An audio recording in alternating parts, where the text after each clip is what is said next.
Hello friends, divine lights association team के press information bureau segment में आप सभी का हार्दिक स्वागत है। दोस्तों, हम आपको आपके सपोर्ट के लिए बहुत बहुत शुक्रिया अदा करना चाहेंगे, क्योंकि आपके सपोर्ट से ही हम इस तरह का कंटेंट लिख पाए हैं। और दोस्तों, साथ में हम आपको इसलिए भी शुक्रिया अदा करते हैं क्योंकि आप ही वो लोग हैं जिनकी बदौलत हम ये कंटेंट तैयार करके आपको देते हैं, आप उनको सुनते हैं और साथ में आप इस कंटेंट को उन लोगों तक पहुंचाते भी हैं जो लोग इंटरनेट सेवा का लाभ ले ही नहीं पा रहे हैं। तो चलिए दोस्तों, बिना किसी देरी के हम शुरू करते हैं प्रेस इंफॉर्मेशन ब्यूरो का ये सेगमेंट।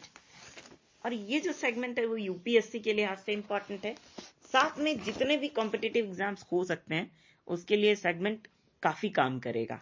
और हम आपसे रिक्वेस्ट यही करेंगे कि जहां तक हो सके इसको आप अपने पास रखिएगा, ठीक है, इन रिकॉर्डिंग्स को, ताकि भविष्य में कभी भी आपको इस तरह के कंटेंट से रिलेटेड कोई क्वेश्चन पूछा जाए तो आप जवाब आसानी से लिख सकें। ठीक, चलिए सबसे पहला टॉपिक जनरल स्टडीज 2 से लेते हैं। चीन की ब्रह्मपुत्र नदी पर एक बड़ा बांध बनाने की योजना। अब चीन से सीमा विवाद चल रहा है हमारा। लद्दाख की गलवान घाटी को याद करिए, जहां पे जब लड़ाई हुई थी भारत और चीन के मध्य, तो क्या हुआ था? भारत ने चीन के जवानों को मारा था और चीन ने भारत के जवानों को मारा था। इसके बाद लड़ाई शुरू हो गई और लड़ाई शुरू होते होते धीरे धीरे भीषण रूप धारण करने की तरफ बढ़ रही है और चीन का कब्जा भारत पे हो जाए, इसी उद्देश्य से वो ब्रह्मपुत्र नदी पे बांध बनाने की योजना बना रहा है। ठीक है, अब ध्यान से सुनिए। पूर्वी लद्दाख में वास्तविक नियंत्रण रेखा एलएसी पर भारत के साथ जारी सीमा विवाद के मध्य चीन तिब्बत में ब्रह्मपुत्र नदी पर एक प्रमुख जल विद्युत परियोजना का निर्माण करने की योजना बना रहा है। इसके लिए अगले वर्ष से शुरू होने वाली 14वीं पंचवर्षीय योजना के तहत एक प्रस्ताव को सम्मिलित किया जा चुका है। अब भारत एवं बांग्लादेश की प्रतिक्रिया। भैया, एक झापड़ किसी को मार दो तो चोट तो लगेगी ही, और जब चोट लगेगी तो बोलेगा ही वो, चाहे ऊ आ त्यों चा कुछ भी बोलेगा तो है ना। अब जब किसी को दिक्कत होगी तो हम बोलेंगे ही उसी तरह से। अब देखो, भारत और बांग्लादेश की दिक्कत क्या है समझो।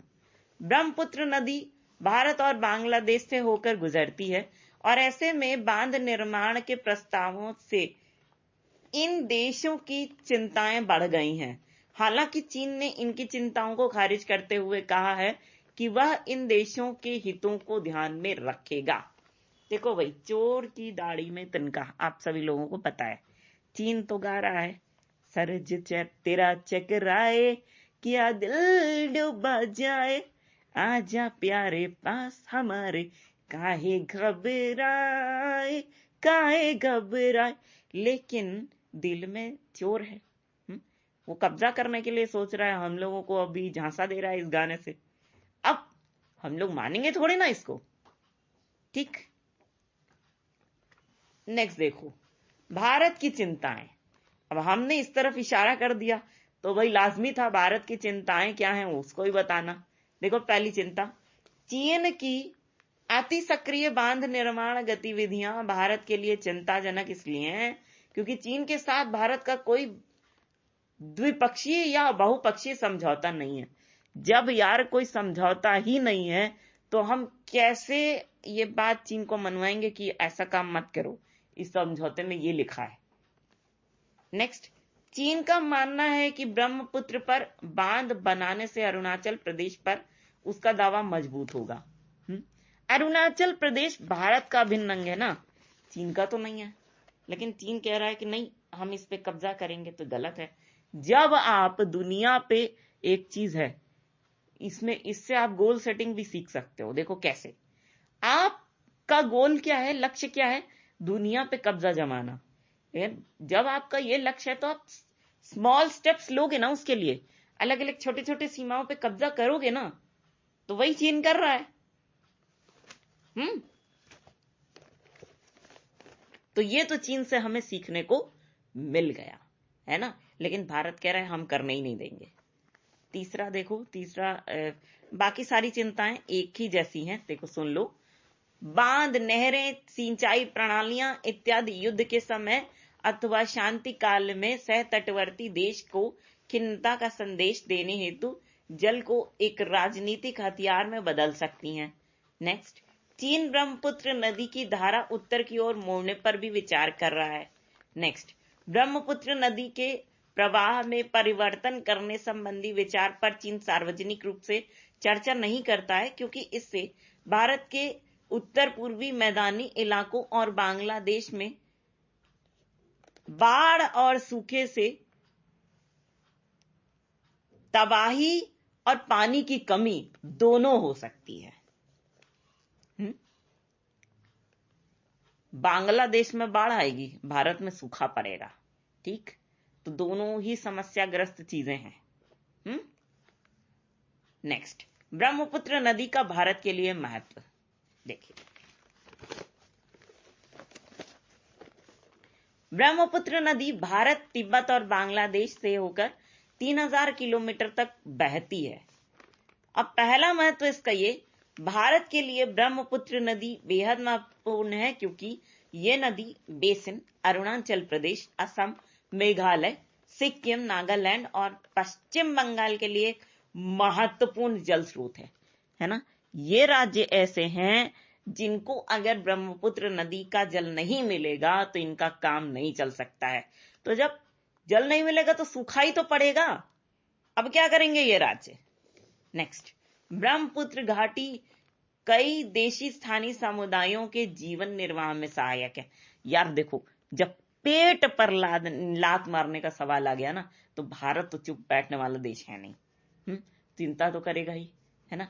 कई समुदाय इससे ही अपना गुजर बसर कर रहे हैं, और गुजर बसर में अगर दिक्कत होगी ना तो निश्चित रूप से परेशानी होती है, ठीक है। अब देखो नेक्स्ट टॉपिक, इस्लामिक सहयोग संगठन। ये कुछ नहीं है दोस्तों, बहुत ही सिंपल सा टॉपिक है। अब समझिए इस्लामिक सहयोग संगठन पहले होता क्या है। देखिए, संयुक्त राष्ट्र संघ के बाद दूसरा ये संगठन है। इसका संयुक्त राष्ट्र संघ जैसा ही काम है। संयुक्त राष्ट्र संघ का काम है विश्व में शांति स्थापित करना, शांति व्यवस्था को बरकरार रखना, ठीक।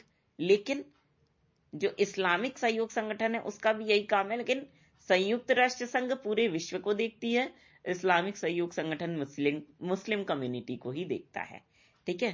संयुक्त राष्ट्र संघ की स्थापना हुई 1945 में, इस्लामिक सहयोग संगठन की स्थापना हुई 1969 में, ठीक है।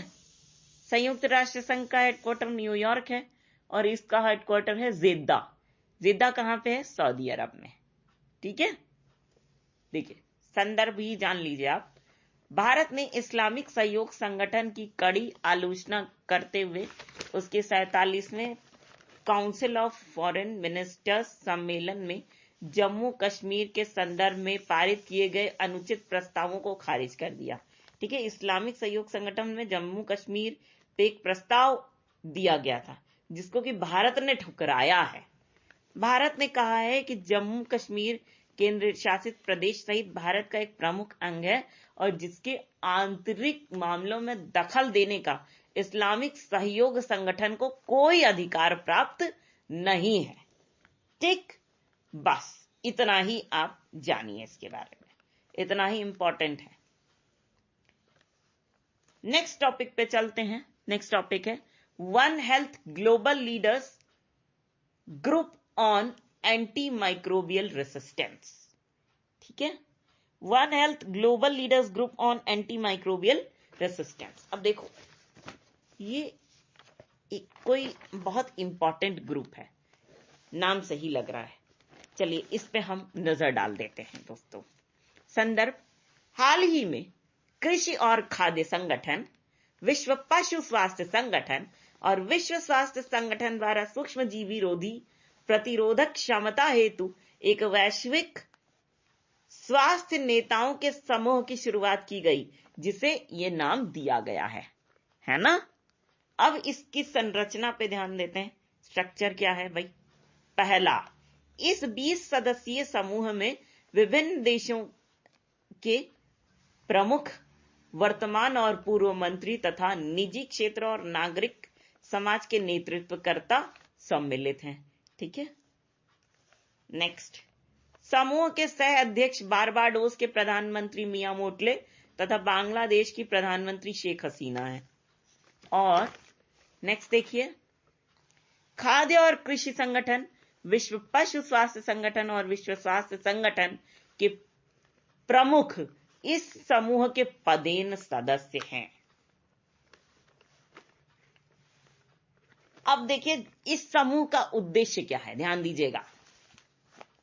इस समूह का उद्देश्य सूक्ष्मजीवी रोधी दवाइयों का संरक्षण करने तथा सूक्ष्मरोधी प्रतिरोधक क्षमता के विनाशकारी परिणामों से बचने हेतु वैश्विक ध्यानाकर्षण व कार्यवाहियों को उत्प्रेरित करना है।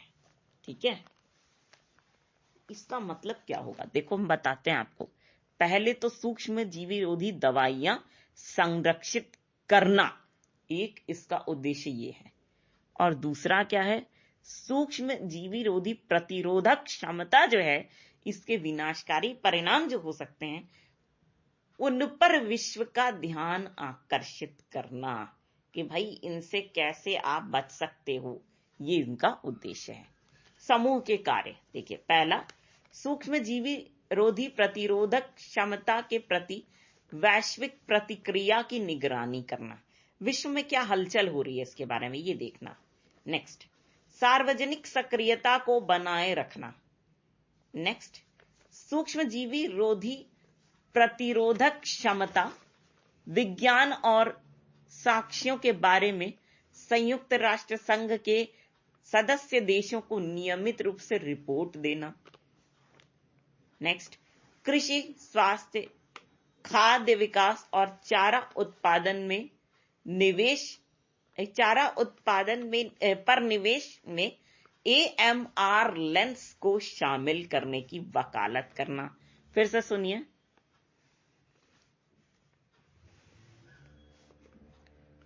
कृषि, स्वास्थ्य, खाद्य विकास और चारा उत्पादन पर निवेश में AMR लेंस को शामिल करने की वकालत करना।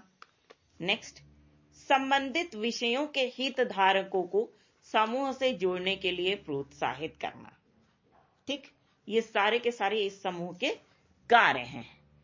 अब देखो जनरल स्टडीज 3 की तरफ हम चल रहे हैं दोस्तों। पहला टॉपिक है जापान का हायाबुसा 2 अंतरिक्षयान। ठीक, अब देखो पूरा संदर्भ सुन लीजिए, इसका टॉपिक ही सुन लीजिए पूरी।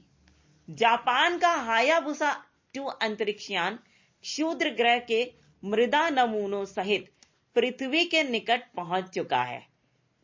हायाबुसा 2 अंतरिक्षयान ने क्षुद्र ग्रह रायुगु एस्टेरॉयड से 1 वर्ष पूर्व उड़ान भरी थी और यह संभवतः 6 दिसंबर को पृथ्वी पर पहुंचकर दक्षिणी ऑस्ट्रेलिया में दुर्लभ नमूनों से भरे कैप्सूल को गिराएगा। ठीक है, किस ग्रह से वो नमूने लेके आया था, मिट्टी के नमूने, रायुगु एस्टेरॉयड से। ठीक है, 6 दिसंबर को कहां पहुंचेगा, दक्षिण ऑस्ट्रेलिया। ठीक, क्षुद्र ग्रह के मृदा नमूने और डेटा से सौर मंडल की उत्पत्ति के विषय में जानकारी प्राप्त हो सकती है ना, इसलिए इस मिशन पे इसको लगाया गया है। हायाबुसा 2 परियोजना के क्षुद्र ग्रह के नमूने लेकर पृथ्वी पर आने का मिशन है, जिसे जापानी अंतरिक्ष agency, Japanese aerospace exploration agency द्वारा संचालित किया जा रहा है। ठीक है, तो पहला हायाबुसा 2 अंतरिक्षयान 3 दिसंबर 2014 को प्रक्षेपित किया गया था और ये 27 जून 2018 को क्षुद्र ग्रह रायुगु एस्टेरॉयड की सतह पर उतरा। ठीक है, 3 दिसंबर 2014 को इसको उड़वाया गया और ये पहुंचा कब क्षुद्र ग्रह पे? 27 जून 2018 को। ठीक, इस मिशन में रिमोट सेंसिंग नमूना सार ग्रहण के लिए कई विज्ञान अंतरिक्ष उपकरणों और 4 छोटे आकार के रोवर्स भेजे गए थे। रोवर्स का काम नमूनों की पर्यावरणीय और भूवैज्ञानिक संदर्भ के बारे में जानकारी देने हेतु क्षुद्र ग्रह का परीक्षण करना था। ठीक, देखो हम आपको समझाते हैं इसका क्या बोलना चाह रहा है। पहले तो रोवर्स का काम है नमूनों की पर्यावरणीय जांच कर ले कि पर्यावरण के हिसाब से कैसा रहेगा वो, है ना। मतलब वहां पे अगर हम जाते हैं तो वहां का जो पर्यावरण है या वातावरण है हमारे अनुकूल रहेगा या नहीं रहेगा, ये देखना। और भूवैज्ञानिक संदर्भ के बारे में जानकारी देने हेतु क्षुद्र ग्रह का परीक्षण करना। मतलब कि पृथ्वी पे जैसे हम लोग रहते हैं वैसे रहना वहां पे संभव है या नहीं, ये चीज। हायाबुसा मिशन 2 का दोहरा वैज्ञानिक उद्देश्य। पहला, वृहद स्तरीय पैमाने पर रिमोट सेंसिंग अवलोकन, मल्टी स्पेक्ट्रल कैमरों, निकटवर्ती अवरक्त स्पेक्ट्रोमीटर, थर्मल अवरक्त इमेजर, लेजर अल्टीमीटर आदि के माध्यम से क्षुद्र ग्रह का विवरण प्राप्त करना। ठीक है, ये जो जितने भी उपकरण बोले हैं हमने उनके माध्यम से क्षुद्र ग्रह के बारे में विवरण प्राप्त करना, जानकारी प्राप्त करना, एक तो ये उद्देश्य है। ठीक है, फिर से सुनिए, दोहरा उद्देश्य। पहला है वृहद स्तरीय पैमाने पर रिमोट सेंसिंग अवलोकन, मल्टी स्पेक्ट्रल कैमरों, निकटवर्ती अवरक्त स्पेक्ट्रोमीटर, थर्मल अवरक्त इमेजर, लेजर अल्टीमीटर आदि के माध्यम से क्षुद्र ग्रह का विवरण प्राप्त करना। ठीक, और दूसरा है सूक्ष्म स्तरीय पैमाने पर क्षुद्र ग्रह से लाए गए नमूनों का विश्लेषण करना। ठीक है, वृहद स्तर पे तो जानकारी जुटाएंगे और सूक्ष्म स्तर पर क्या करेंगे, नमूनों का अवलोकन करेंगे। इस मिशन का क्या महत्व है देखिए। क्षुद्र ग्रह रायुगु एक सी टाइप क्षुद्र ग्रह है और सौर प्रणाली के शुरुआती काल का एक विशेष अवशेष है ये, है ना। जब क्षुद्र ग्रह पहले आए थे तो ये था रायुगु क्षुद्र ग्रह। ठीक, लेकिन अब नहीं है। वैज्ञानिकों का मानना है कि सी टाइप क्षुद्र ग्रहों में कार्बनिक पदार्थ और जल के फंसे हुए कण दोनों उपस्थित होते हैं और संभवतः यही कार्बनिक पदार्थों और जल को पृथ्वी पर लाने के लिए जिम्मेदार हो सकते हैं, जिससे पृथ्वी पर जीवन की शुरुआत के लिए आवश्यक पदार्थ मिले होंगे। ठीक है, ऐसा वैज्ञानिक सोचते हैं। अब देखिए दोस्तों, ये भी खत्म हो गई बात। अब हम अपने आखिरी टॉपिक पे आ गए हैं। फिर हमने प्रीलिम्स फैक्ट्स जो हैं वो रखे हैं। आखिरी टॉपिक है हमारा ड्राई स्वैब डायरेक्ट आरटीपीसीआर परीक्षण विधि। ठीक है, ध्यान से सुनिए। हाल ही में भारतीय चिकित्सा अनुसंधान परिषद द्वारा कोरोना वायरस की जांच प्रक्रिया को तेज करने हेतु ड्राई स्वैब डायरेक्ट आरटीपीसीआर परीक्षण विधि को मंजूरी प्रदान की गई है। इस परीक्षण विधि को वैज्ञानिक और औद्योगिक अनुसंधान परिषद, कोशिकीय एवं आणविक जीव विज्ञान केंद्र द्वारा विकसित किया गया है। पहले आइए हम समझते हैं कि पारंपरिक परीक्षण विधि किस प्रकार कार्य करती है। तो इसमें पहला समझते हैं, पारंपरिक परीक्षण विधि में नाक या नासिकाग्नि अथवा गले की नली से स्वाब के नमूने एकत्र किए जाते हैं। ठीक है, या तो नाक से स्वाब लिया जाता है या तो गले से स्वाब लिया जाता है, गले की नली से, जिन्हें प्रायः वायरल ट्रांसपोर्ट मीडियम नामक द्रव्य में रखा जाता है। ठीक, वायरल ट्रांसपोर्ट मीडियम में रखा जाता है ये स्वाब लेकर के। कहां से लेते हैं? या तो नाक से स्वाब लेते हैं या तो गले से। ठीक, नेक्स्ट, रिसाव से बचने के लिए इन नमूनों को अच्छी तरह से पैक किया जाता है, जिससे नमूना संग्रह और परीक्षण केंद्र पर अधिक समय लग जाता है। ठीक है, हम नमूना जो है बह जाएगा, स्वाब बह जाएगा, इसलिए हम इसको अच्छी तरह से पैक करते हैं और इसमें लाभ में बहुत ज्यादा समय लगता है इस काम को करने में। ठीक है, अब हम जानते हैं ड्राई स्वैब डायरेक्ट आरटीपीसीआर विधि क्या है, इसके बारे में। पहला देखिए, यह मौजूदा मानक आरटीपीसीआर विधि का एक सरल रूपांतरण है। दूसरा, इस विधि में नाक के स्वैब को शुष्क अवस्था में संग्रहित किया जाता है, जिससे नमूनों के रखरखाव में सरलता होती है तथा इसके रिसाव एवं संक्रमण फैलने का खतरा भी कम होता है।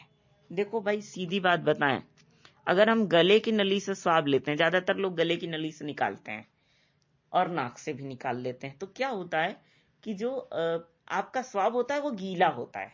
ठीक है, तो उसको पैक करने में बहुत ज्यादा डिफिकल्टी आती है। और ऐसा करने के काम में ही लाभ को बहुत ज्यादा समय लग जाता है। जब इसमें ही हम ज्यादा समय लगा देंगे तो हम टेस्टिंग कैसे करेंगे? वहीं पे क्या होता है, ड्राई डायरेक्ट आरटीपीसीआर टेस्ट में क्या होता है, नाक से ही स्वाब ले लेते हैं, सूखे ड्राई स्वाब जो होता है वो नाक से ही निकाल देते हैं। तो इसमें क्या होता है कि जो स्वाब है उसको रखने में आसानी होती है और टेस्ट भी इजीली किया जा सकता है। नेक्स्ट, ड्राई स्वैब विधि में आरएनए निष्कर्षण प्रक्रिया की आवश्यकता नहीं होती है और इसमें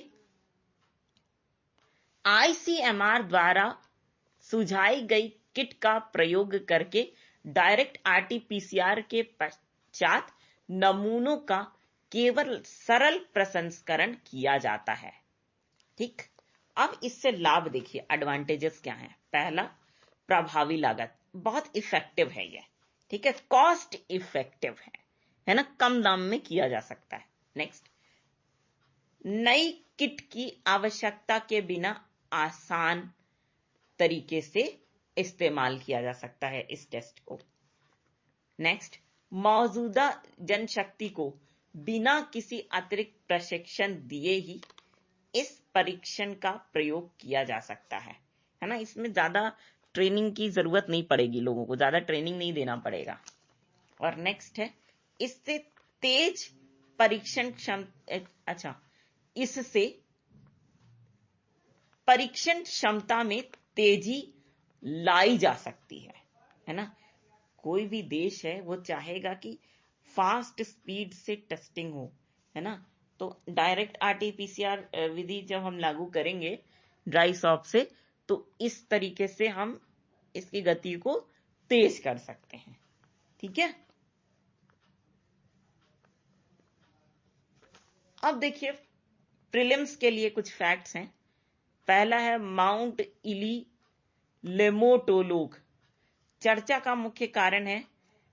हाल ही में ज्वालामुखी विस्फोट हुआ है ना, और ये कहाँ स्थित है ये ज्वालामुखी? यह पूर्वी इंडोनेशिया में स्थित एक ज्वालामुखी है। कहाँ स्थित है? पूर्वी इंडोनेशिया में। यानी जो ज्वालामुखी विस्फोट हुआ है वो कहाँ पे हुआ है? पूर्वी इंडोनेशिया में हुआ है। दूसरा है 5423 मीटर लंबाई और 17,790 फुट ऊंचाई वाला यह पर्वत इंडोनेशिया में जावा द्वीप पर, मेरापी और सुमात्रा द्वीप पर सेनाबर्ग ज्वालामुखी सहित वर्तमान में 3 प्रस्फुटित ज्वालामुखियों में से एक है। ठीक, ये इसके बारे में बात है। अब देखो, वैश्विक नवाचार और प्रौद्योगिकी गठबंधन यानी global innovation and technology alliance, यह एक not for profit section 8 public private partnership company है। वैश्विक नवाचार और प्रौद्योगिकी गठबंधन विज्ञान और प्रौद्योगिकी विभाग के तहत प्रौद्योगिकी विकास बोर्ड तथा भारतीय उद्योग परिसंघ के बीच सार्वजनिक निजी भागीदारी है। ठीक है। प्रौद्योगिकी विकास बोर्ड यानी कि टेक्नोलॉजी डिपार्टमेंट बोर्ड और CII यानी कॉन्फेडरेशन ऑफ इंडियन इंडस्ट्रीज के सहयोग से ये बना हुआ है। देखो, जब global innovation and technology alliance, ये जो है इसका काम क्या होगा? इनोवेशन को पूरे विश्व में बढ़ावा देना, इनोवेशन के लिए जो भी फंड हो सकता है वो देना, ये सुनिश्चित करना कि सारे देश जो हैं इनोवेशन कर रहे हैं कि नहीं, है ना, ये चीजें। ठीक, तो दोस्तों, इसी कंसेप्ट या इसी टॉपिक के साथ हमारा जो ये सेगमेंट है वो यहीं पर समाप्त होता है। लेकिन फ्रेंड्स, हम आपसे एक रिक्वेस्ट ये करेंगे कि सेगमेंट में गलतियां जरूर हुई हैं, इसको आप नजरअंदाज करिएगा और आप बोलिएगा तो इसको हम फिर से रिकॉर्ड कर देंगे। ठीक है। तो इसी बात के साथ हम पूरी डिवाइन लाइट्स एसोसिएशन टीम की ओर से आप सभी को कहना चाहेंगे दिल से प्यार भरा नमस्कार। Finish.